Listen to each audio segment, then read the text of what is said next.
Hi friends, ದಿನದ ಎಲ್ಲ ಪ್ರಮುಖ ಸುದ್ದಿಯನ್ನು ನಿಮಗೆ ತಲುಪಿಸೋ ಮಸ್ತ್ ಮಗ ಚಾನಲ್ನ ಫುಲ್ ನ್ಯೂಸ್ಗೆ ಸ್ವಾಗತ. ನಾನು ಅಮರ್ ಪ್ರಸಾದ್. ರಾಜ್ಯದಲ್ಲಿ ಜೂನ್ ಅಂತ್ಯದಲ್ಲಿ ಅಂದರೆ ಜೂನ್ 29ರ ಬಳಿಕ ಮಳೆ ಇನ್ನೂ ಸ್ವಲ್ಪ ಜೋರಾಗುತ್ತೆ ಅಂತ ಹವಾಮಾನ ಇಲಾಖೆ ಮುನ್ಸೂಚನೆ ಕೊಟ್ಟಿದೆ. ಈಗ ಆಲ್ರೆಡಿ ಕರಾವಳಿಯ 3 ಜಿಲ್ಲೆಗಳು ಹಾಗೂ ಮಲೆನಾಡಿನ ಶಿವಮೊಗ್ಗ, ಕೊಡಗು, ಚಿಕ್ಕಮಗಳೂರಲ್ಲಿ ಆರೆಂಜ್ ಅಲರ್ಟ್ ಘೋಷಿಸಲಾಗಿದೆ.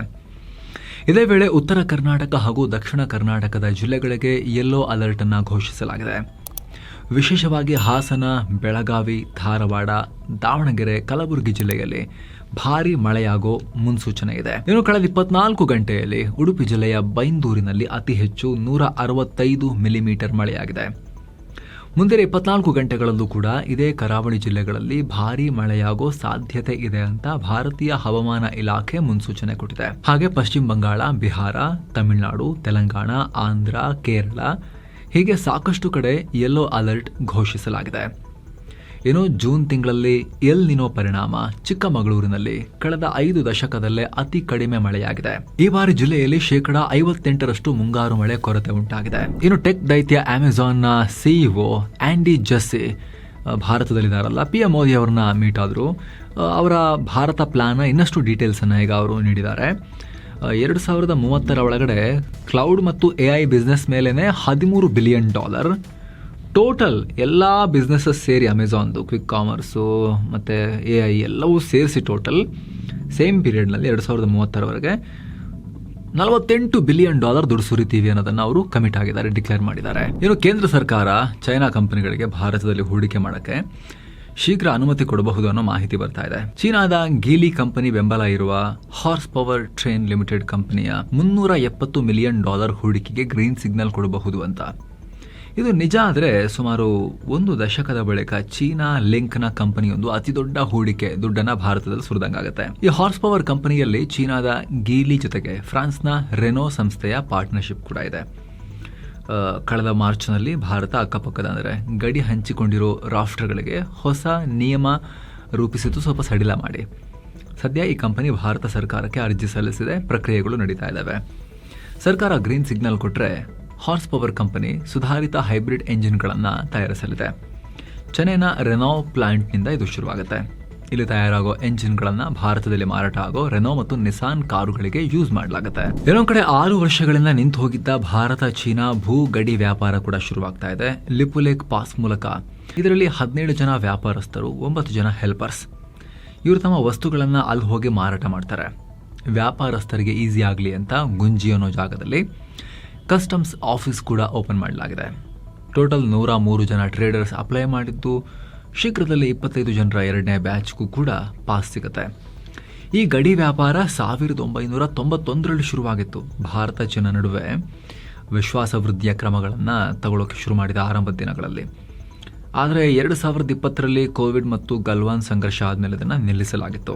ಈಗ ಮತ್ತೆ ಭಾರತ ಚೀನಾ ನಡುವೆ ಸಂಬಂಧವನ್ನು ಸುಧಾರಿಸೋ ಎಲ್ಲ ಪ್ರಯತ್ನಗಳು ಜೋರಾಗಿ ನಡೀತಿದ್ದಾವೆ. ಈ ವಾಂಗ್ ಈ ಕೂಡ ಭಾರತದಲ್ಲಿದ್ರಲ್ವ, ಇವಾಗ PM ಮೋದಿ ಅವ್ರನ್ನ ಕೂಡ ಮೀಟ್ ಮಾಡಿದ್ರು, ನಿಮಗೆ ನಾವು ಮಾಹಿತಿ ಕೊಟ್ವಿ. ಈಗೇನಾಗ್ತಿದೆ ಅಂದರೆ ಇನ್ನು ಫರ್ದರ್ ಡೆವಲಪ್ಮೆಂಟ್, ಭಾರತದೊಂದಿಗೆ ಅರ್ಲಿ ಹಾರ್ವೆಸ್ಟ್ ಒಪ್ಪಂದ ಮಾಡ್ಕೊಳ್ಳೋಕೆ ಚೀನಾ ಮುಂದಾಗಿದೆ ಅನ್ನೋ ಮಾಹಿತಿ ಬರ್ತಾ ಇದೆ. ಕಡಿಮೆ ವಿವಾದ ಇರೋ ಪ್ರದೇಶಗಳ ವಿಚಾರದಲ್ಲಿ ಚೀನಾ ಈ ಡೀಲ್ ಮಾಡ್ಕೊಳ್ಳೋಕೆ ರೆಡಿ ಆಗ್ತಿದೆ ಅಂತ.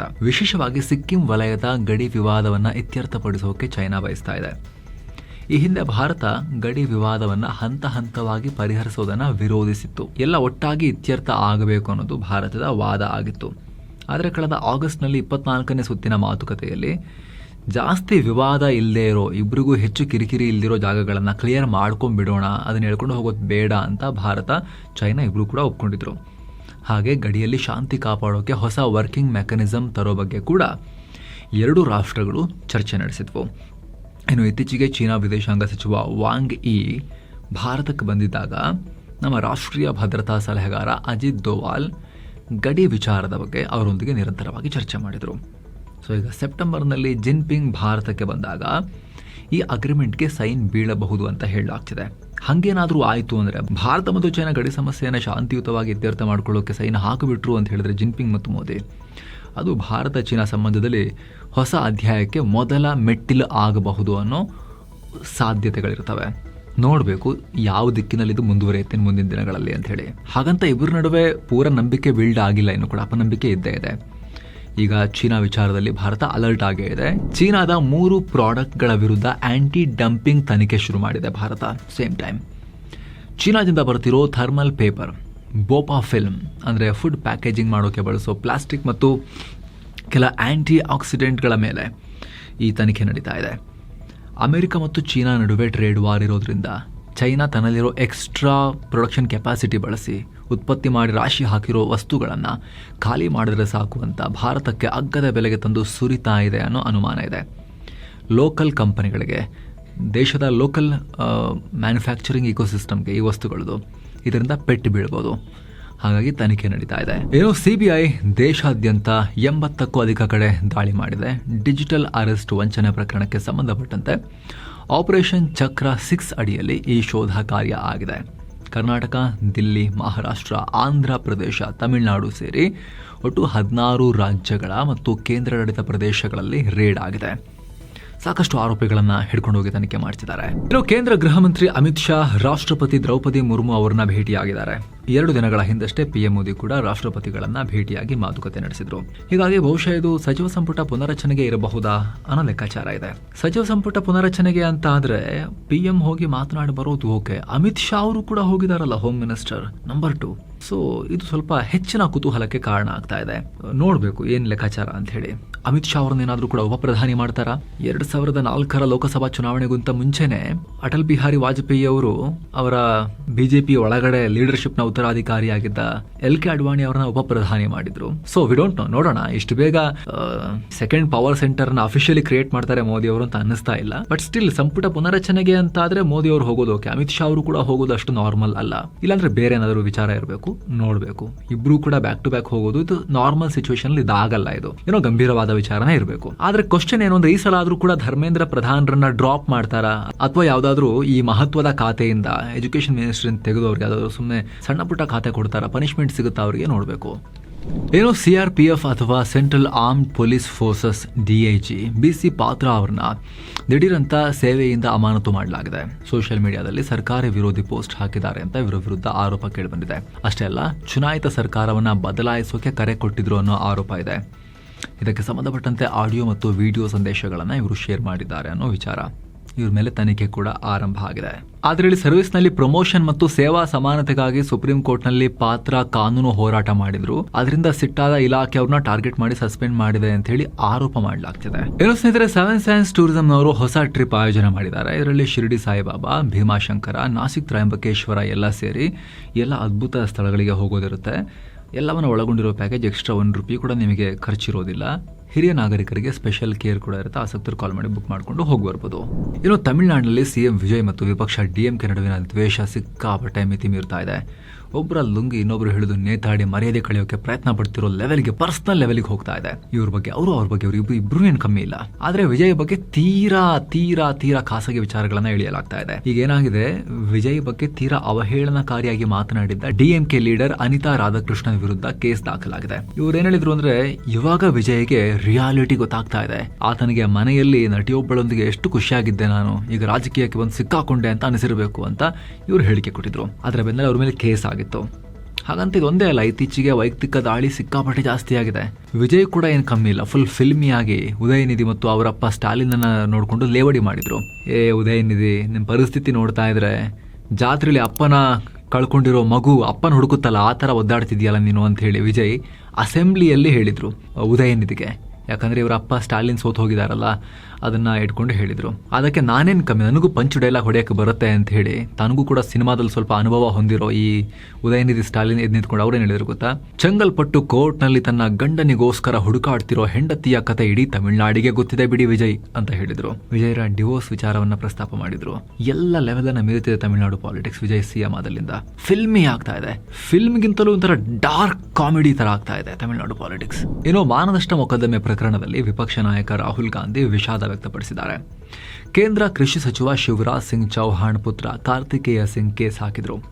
2018 ಚುನಾವಣಾ ರ್ಯಾಲಿಯೊಂದರಲ್ಲಿ ಪನಾಮಾ ಪೇಪರ್ಸ್ ಲೀಕ್ ಹಗರಣ ಪ್ರಸ್ತಾಪ ಮಾಡುವಾಗ ರಾಹುಲ್ ಕಾರ್ತಿಕೇಯ ಸಿಂಗ್ ಹೆಸರು ಹೇಳಿದ್ರು. ನನ್ನ ಮರ್ಯಾದೆ ಕಳಿತಿದ್ದಾರೆ ರಾಹುಲ್ ಗಾಂಧಿ ಸುಮ್ನೆ ಅಂತ ಹೇಳಿ ಕಾರ್ತಿಕೇಯ ಭೋಪಾಲ್ ಕೋರ್ಟ್ನಲ್ಲಿ ಮಾನನಷ್ಟ ಕೇಸ್ ಹಾಕಿದ್ರು ರಾಹುಲ್ ಗಾಂಧಿ ಮೇಲೆ. ಈಗ ರಾಹುಲ್ ಗಾಂಧಿ ಕೋರ್ಟ್ಗೆ ಅರ್ಜಿ ಹಾಕಿದ್ದಾರೆ. ನನ್ನ ಈ ಹೇಳಿಕೆಗೂ ಕಾರ್ತಿಕೇಯ ಸಿಂಗ್ ಅವ್ರಿಗೂ ಸಂಬಂಧ ಇಲ್ಲ, ಅವ್ರಿಗೆ ಏನಾದ್ರೂ ಬೇಜಾರಾಗಿದ್ರೆ ವಿಷಾದ ವ್ಯಕ್ತಪಡಿಸ್ತೀನಿ ಅಂತ ಹೇಳಿದ್ದಾರೆ. ಏನು ಜಮ್ಮು ಕಾಶ್ಮೀರದ ಕಿಶ್ವಾರ್ನಲ್ಲಿ ಪೊಲೀಸ್ ಸ್ಟೇಷನ್ಗೆ ನುಗ್ಗಿ ಪೊಲೀಸರ ಮೇಲೆ ಹಲ್ಲೆ ಮಾಡಿದ್ದಾರೆ ಅನ್ನೋ ಆರೋಪದ ಮೇಲೆ 40 ಸೈನಿಕರ ವಿರುದ್ಧ ಎಫ್ಐಆರ್ ದಾಖಲಾಗಿದೆ. ಸೈನಿಕರ ಮೇಲೆ 17 ರಾಷ್ಟ್ರೀಯ ರೈಫಲ್ಸ್ ನ ಕರ್ನಲ್ ಎನ್ ಅರುಣ್ ಗಾಂಧಿ ಮತ್ತು ಮೇಜರ್ ವಿಕಾಸ್ ಶರ್ಮಾ ಹೆಸರಿದೆ. ರಿಪೋರ್ಟ್ಸ್ ಪ್ರಕಾರ ಸೇನೆಗೆ ಸೇರಿದ ವಾಹನವೊಂದನ್ನ ARTO ಸೀಸ್ ಮಾಡಿದ್ದೇ ಈ ದೊಡ್ಡ ಗಲಾಟೆಗೆ ಕಾರಣ ಅಂತ ಹೇಳಲಾಗ್ತಿದೆ. ಸೈನಿಕರ ಮೇಲೆ ಕೊಲೆಯತ್ನ, ಸಾರ್ವಜನಿಕ ಆಸ್ತಿಪಾಸ್ತಿ ಹಾನಿ ಇಂಥ ಆರೋಪಗಳನ್ನ ಹೊರಿಸಲಾಗಿದೆ. DC ನೇತೃತ್ವದ ಮೀಟಿಂಗ್ ನಲ್ಲಿದ್ದಾಗ ಬಂದು ನಮ್ಮ ಬಟ್ಟೆ ಎಲ್ಲ ಸಮವಸ್ತ್ರ ಯೂನಿಫಾರ್ಮ್ ಎಲ್ಲ ಹರಿದು ಹಾಕಿದ್ದಾರೆ ಸೈನಿಕರು. DYSP ವಿಜಯ್ ಕುಮಾರ್ ಮೇಲೂ ಕೂಡ ಬಂದು ಸರಿಯಾಗಿ ಹೊಡೆದು ಬಿಟ್ರು ಅಂತ ಪೊಲೀಸರು ದೂರು ಕೊಟ್ಟಿದ್ದಾರೆ. ಇದಕ್ಕೆ ಸಂಬಂಧಪಟ್ಟಂತೆ ಸೇನೆ ಪ್ರತಿಕ್ರಿಯೆ ಕೊಟ್ಟಿದೆ. ನಾವು ಚೆಕ್ ಮಾಡ್ತಾ ಇದೀವಿ ಏನ್ ಕೇಸು ಅಂತ, ಜಂಟಿ ತನಿಖೆಯ ರಿಪೋರ್ಟ್ ಬಂದ ಬಳಿಕ ಮುಂದಿನ ಕ್ರಮ ಕೈಗೊಳ್ಳಲಾಗುತ್ತೆ ಅಂತ ಹೇಳಿದೆ. ಇನ್ನು ಸ್ನೇಹಿತರೆ, ರಾಮ ಮಂದಿರ ದೇಣಿಗೆಯಲ್ಲಿ ಅವ್ಯವಹಾರ ಮಾಡಿದ್ದ ಪ್ರಕರಣಕ್ಕೆ ಸಂಬಂಧಪಟ್ಟಂತೆ ರಾಮ ಮಂದಿರ ಟ್ರಸ್ಟ್ನವರೇ ಪೊಲೀಸರಿಗೆ ಕಂಪ್ಲೇಂಟ್ ಕೊಟ್ಟಿದ್ರಲ್ಲ, ಅದರ ಆಧಾರದ ಮೇಲೆ ಈಗ FIR ದಾಖಲಾಗಿದೆ. SIT ತನಿಖೆ ಕೂಡ ಇಲ್ಲಿ ನಡೆದು ಒಂದಷ್ಟು ಅದರ ರಿಪೋರ್ಟ್ಸ್ ಕೂಡ ಬಂದಿದ್ವು. ಅದರ ಬೆನ್ನಲ್ಲೇ ಈಗ FIR ಕೂಡ ಮಾಡಲಾಗಿದೆ ಕೇಸ್ನಲ್ಲಿ. ಏನು ವಾಣಿಜ್ಯ ಬಳಕೆಯ LPG ಗ್ರಾಹಕರಿಗೆ ಕೇಂದ್ರ ಸರ್ಕಾರದಿಂದ ಗುಡ್ ನ್ಯೂಸ್. ಬಿಕ್ಕಟ್ಟಿಗೂ ಮುನ್ನ ಇದ್ದ ಪ್ರಮಾಣದಲ್ಲೇ ಸಿಲಿಂಡರ್ ಪೂರೈಕೆ ಮಾಡೋಕೆ ಸರ್ಕಾರ ಈಗ ಡಿಸೈಡ್ ಮಾಡಿದೆ. ಹೀಗಾಗಿ ಹೋಟೆಲ್ ಮತ್ತು ರೆಸ್ಟೋರೆಂಟ್ ಸೇರಿದ ಹಾಗೆ ವಾಣಿಜ್ಯ ಬಳಕೆದಾರರಿಗೆ ಯಾವುದೇ ಅಡೆತಡೆ ಇಲ್ಲದೆ ಗ್ಯಾಸ್ ಪೂರೈಕೆ ಆಗುತ್ತೆ. ಗಲ್ಫ್ ಬಿಕ್ಕಟ್ಟು ಯುದ್ಧದ ಟೈಮ್ನಲ್ಲಿ ಸಿಕ್ಕಾಪಟ್ಟೆ ಶಾರ್ಟೇಜ್ ಆಗಿತ್ತು. ಈಗ ಮತ್ತೆ ಸಹಜ ಸ್ಥಿತಿಗೆ ಬರ್ತಾ ಇದೆ.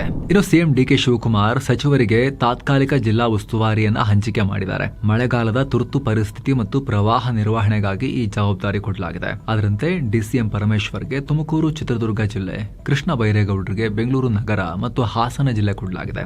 ರಾಮಲಿಂಗಾರೆಡ್ಡಿ ಅವರಿಗೆ ಬೆಂಗಳೂರು ದಕ್ಷಿಣ ಹಾಗೂ ಮಂಡ್ಯ ಜಿಲ್ಲೆಯ ಹೊಣೆಯನ್ನು ಕೊಡಲಾಗಿದೆ. KH ಮುನಿಯಪ್ಪ ಅವರಿಗೆ ಬೆಂಗಳೂರು ಗ್ರಾಮಾಂತರ, ಬಳ್ಳಾರಿ ಮತ್ತು ವಿಜಯನಗರದ ರೆಸ್ಪಾನ್ಸಿಬಿಲಿಟಿ.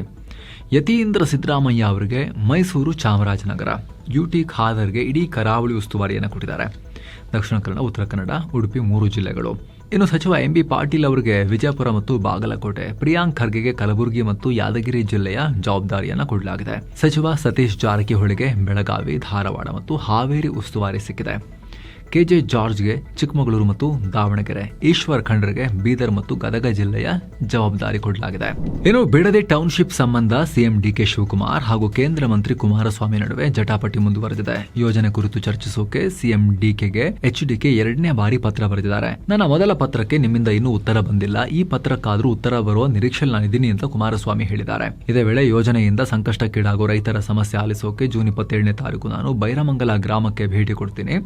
ನೀವು GBA ಅಧಿಕಾರಿಗಳೊಂದಿಗೆ ಬಂದ್ರೆ ಅಲ್ಲೇ ಸೇರಿ ರೈತರ ಸಮಸ್ಯೆ ಪರಿಹಾರ ಮಾಡಬಹುದು, ಅದಕ್ಕೆ ಪರ್ಯಾಯ ಮಾರ್ಗಗಳನ್ನ ಕಂಡ್ಕೋಬಹುದು ಅಂತ HDK DKಗೆ ಹೇಳಿದ್ದಾರೆ. ಇನ್ನೊಂದು ಕಡೆ ಬಿಡದಿ ಟೌನ್ಶಿಪ್ ಬಗ್ಗೆ KPCC ಅಧ್ಯಕ್ಷ BK ಹರಿಪ್ರಸಾದ್ ದೊಡ್ಡ ಸ್ಟೇಟ್ಮೆಂಟ್ ಕೊಟ್ಟಿದ್ದಾರೆ.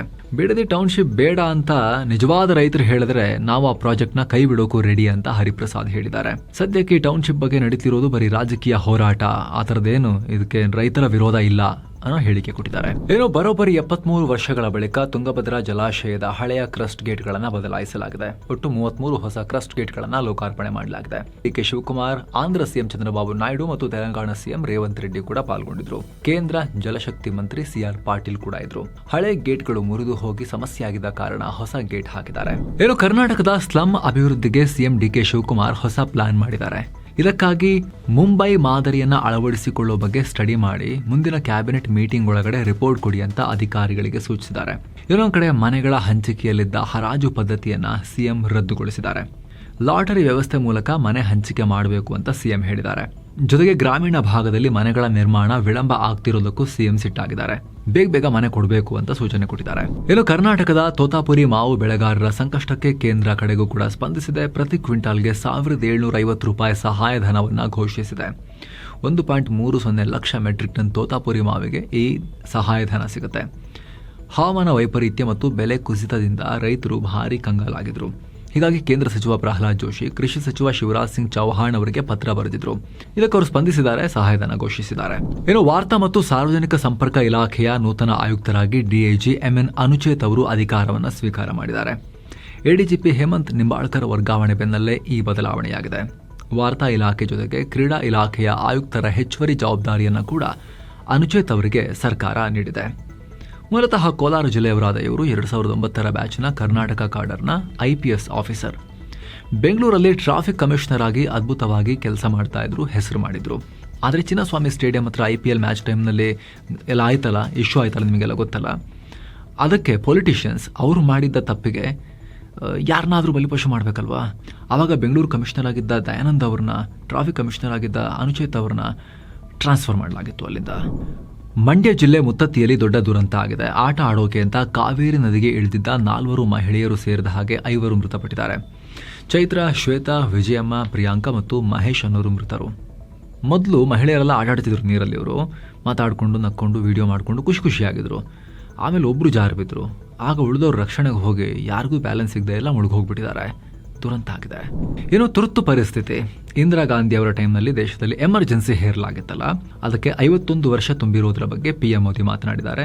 1975ರ ತುರ್ತು ಪರಿಸ್ಥಿತಿ ಸಂವಿಧಾನದ ಮೇಲಿನ ನೇರ ದಾಳಿ ಅಂತ PM ಹೇಳಿದ್ದಾರೆ. ಮೇಲಕ್ಕೆ ಹಾಕಿದ್ದಾರೆ. ಸಂವಿಧಾನ ಮತ್ತು ಪ್ರಜಾಪ್ರಭುತ್ವದ ರಕ್ಷಣೆಗೆ ನಾವೆಲ್ಲರೂ ಯಾವಾಗಲೂ ಕಮಿಟ್ ಆಗಿರಬೇಕು ಅಂತ ಕರೆ ಕೊಟ್ಟಿದ್ದಾರೆ.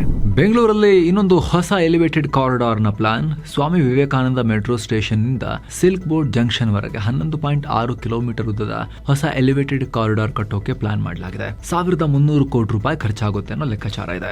ಈ ಯೋಜನೆಗೆ ದುಡ್ಡೆಲ್ಲಿಂದ ಬರುತ್ತೆ? ಟೋಲ್ ಏನ್ ಕಲೆಕ್ಟ್ ಮಾಡಲ್ಲ. ಫ್ಲೈಓವರ್ ಬಂದಾಗ ಅದರ ಬೆನಿಫಿಷಿಯರೀಸ್ ಯಾರು, ಸುತ್ತಮುತ್ತಲಿನ ಲ್ಯಾಂಡ್ ಓನರ್ಸ್ ಯಾರಿದ್ದಾರೆ, ಅವರಿಗೆ ಪ್ರಾಪರ್ಟಿ ಟ್ಯಾಕ್ಸ್ ಹಾಕಿಬಿಟ್ಟು ಸ್ವಲ್ಪ ಜಾಸ್ತಿ ಅವರಿಂದ ಕಲೆಕ್ಟ್ ಮಾಡ್ಕೊಂತೀವಿ. ಅವ್ರಿಗೆ ಅನುಕೂಲನೂ ಆಗುತ್ತೆ, ಅವರ ಲ್ಯಾಂಡ್ ವ್ಯಾಲ್ಯೂ ಕೂಡ ಇನ್ಕ್ರೀಸ್ ಆಗುತ್ತೆ, ಸ್ವಲ್ಪ ಜಾಸ್ತಿ ಟ್ಯಾಕ್ಸ್ ಕೊಡ್ಲಿ ಅವರು ಅನ್ನೋ ಸರ್ಕಾರದ ಪ್ಲಾನ್ ಅಂತ ಮಾಹಿತಿ ಸಿಗ್ತಾ ಇದೆ. ಏನು ಭಾರತದಲ್ಲಿ ಹಬ್ ಅಂಡ್ ಸ್ಪೋಕ್ ಅನ್ನೋ ಹೊಸ ಏವಿಯೇಷನ್ ಮಾಡೆಲ್ ಶುರುವಾಗಿದೆ. ಇದರಿಂದ ಭಾರತದ ಪ್ರಯಾಣಿಕರು ದುಬೈ, ಟರ್ಕಿ ಅಂತ ಏರ್ಪೋರ್ಟ್ಗೆ ಹೋಗಿ ಮತ್ತೆ ಅಲ್ಲಿ ವಿದೇಶಿ ವಿಮಾನ ಇನ್ನೊಂದು ಏರ್ಲೈನ್ಸ್ ಅನ್ನ ಹತ್ತೋ ಬದಲು ಭಾರತದಲ್ಲೇ ಇಮಿಗ್ರೇಷನ್ ಮುಗಿಸಿ ಇಂಟರ್ನ್ಯಾಷನಲ್ ವಿಮಾನವನ್ನ ಹತ್ತಬಹುದು. ವಾರಣಾಸಿಯಿಂದ ಮೊದಲ ಸೇವೆ ಶುರುವಾಗಿದೆ. ಮುಂದಿನ 6 ವಾರಗಳಲ್ಲಿ ಇನ್ನೂ 6 ಹೊಸ ಸಿಟಿಗಳನ್ನ ಈ ಮಾಡೆಲ್ಗೆ ಸೇರಿಸಲಾಗುತ್ತೆ.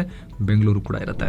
ಏನು ಭಾರತದ ಷೇರುಪೇಟೆ ಫ್ಲಾಟ್ ಆಗಿ ಎಂಡ್ ಆಗಿದೆ. ದಿನದ ವಹಿವಾಟಿನ ಅಂತ್ಯಕ್ಕೆ ಸೆನ್ಸೆಕ್ಸ್ 109 ಪಾಯಿಂಟ್ಸ್ ಅಥವಾ 0.14% ಜಂಪ್ ಆಗಿ 77,100ಕ್ಕೆ ತಲುಪಿದೆ.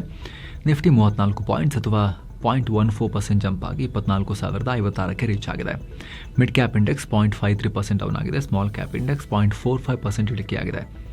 ಆರಂಭದಲ್ಲಿ ಮಾರ್ಕೆಟ್ ಭಾರಿ ಏರಿಕೆಯಾಗಿತ್ತು, ಆದರೆ ಹೂಡಿಕೆದಾರರು ಪ್ರಾಫಿಟ್ ಬುಕ್ಕಿಂಗ್ ಮಾಡಿಕೊಂಡಿದ್ದರಿಂದ ಮಾರ್ಕೆಟ್ ಫ್ಲಾಟ್ ಆಯಿತು. ಆದರೆ ಕಚ್ಚಾ ತೈಲ ಬೆಲೆ ಇಳಿಕೆ, ರೂಪಾಯಿ ಮೌಲ್ಯ ಚೇತರಿಕೆ ಮತ್ತು ಗಲ್ಫ್ ಉದ್ವಿಗ್ನತೆ ಕಮ್ಮಿ ಆಗ್ತಿರೋದು ಮಾರ್ಕೆಟ್ಗೆ ಸಮಾಧಾನ ಕೊಟ್ಟಿದೆ.